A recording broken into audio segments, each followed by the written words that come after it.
kilos at salita, siya'y huwaran tulad ng Diyos Ama.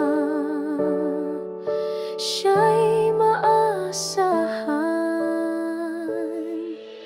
Ang puso ng Ama'y larawan ng may kapal, matatag, mapagmahal, tapat at banal. Sa unos at bawat taon, sa bisig niya'y may hampon. Ang puso ng Ama'y biyaya ng may kapal.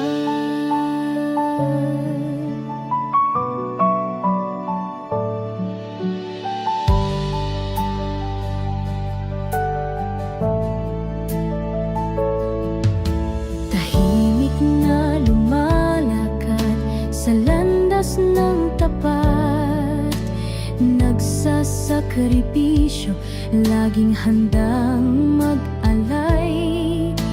Pinapalakas kami sa oras ng hina at sa tagumpay.